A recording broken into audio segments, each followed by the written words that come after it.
ఈరోజు నేను ఒకటే ఆలోచించాను.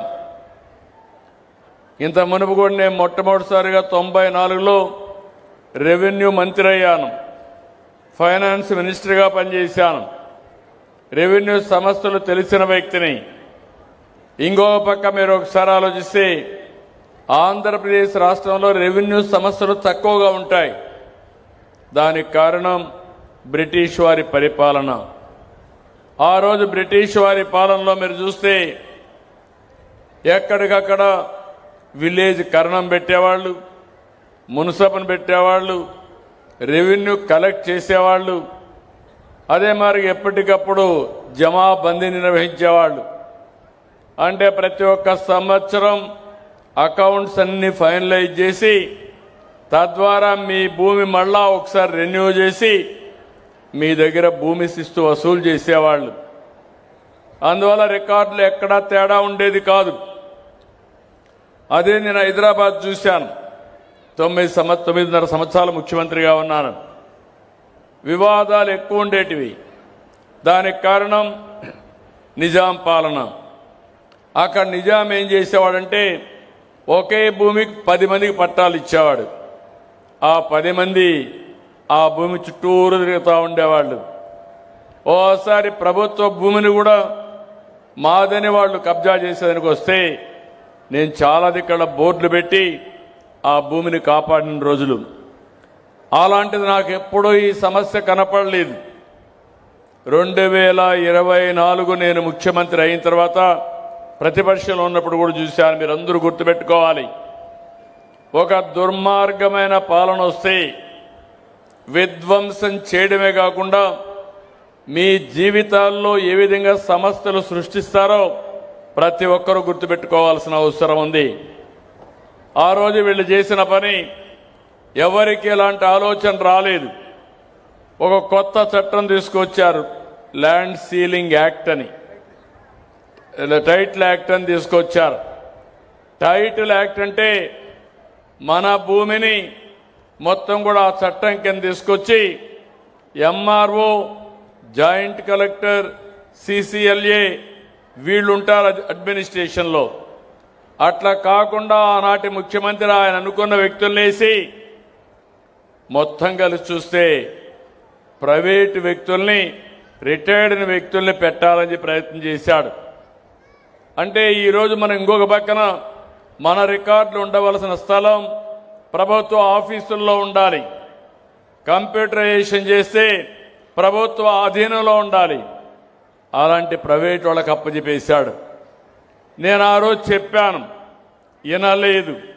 అందుకే మీరందరూ గుర్తుపెట్టుకోవాల్సిన ఎన్నికల ముందు నేను ఆ రోజు ల్యాండ్ టైటిలింగ్ యాక్ట్ రద్దు చేస్తానని చెప్పడమే కాకుండా తగలబెట్టాను, పబ్లిక్ మీటింగులో తగలబెట్టాను. వచ్చిన వెంటనే రద్దు చేశాను.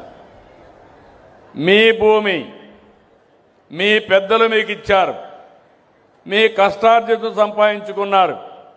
మీ భూమి మీద ఫోటో వచ్చి ఎవరు ఫోటో వేశారు? జ్ఞాపకం ఉందా? ఎవరు ఫోటో వేశారన్నాను? సైకో ఫోటో వేసుకున్నారా లేదా?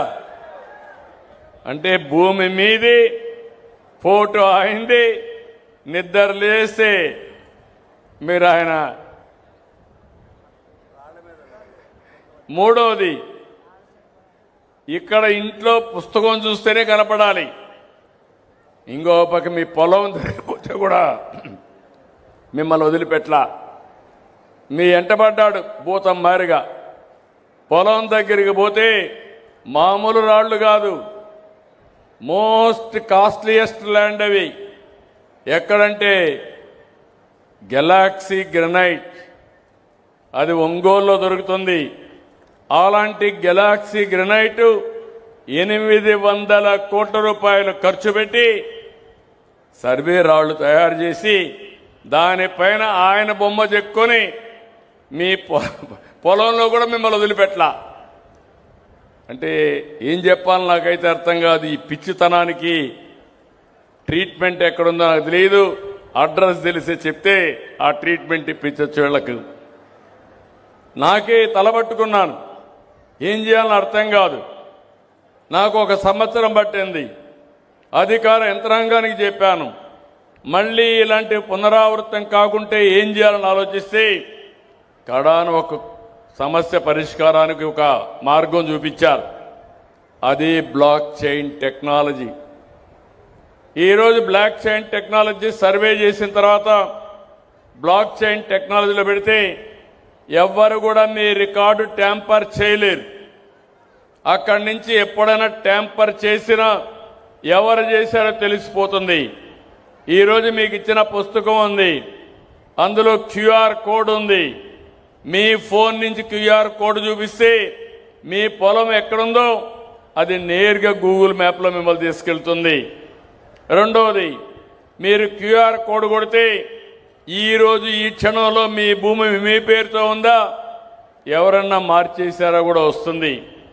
అంటే ఎప్పుడు కావాలంటే అప్పుడు చెక్ చేసుకునే విధంగా ఎన్ని ప్రాంతాల్లో మీ భూమి ఉన్నా అన్ని కూడా ఒకే పట్టాదారు పాస్ పుస్తకంలో తీసుకొచ్చిన ఘనత ఈ ప్రభుత్వానిది, ఎన్డీఏదని చెప్పి మరొక్కసారి మీ అందరికీ హామీ ఇస్తున్నా. ఇంకో పక్క నేను ఆలోచించాను, నేను ప్రోగ్రామ్ ఇష్యూ చేయొచ్చు, అందులో అవకతవకలు చేసి మళ్ళీ యాజ్ ఇట్ ఈజ్ రాస్తే సమస్య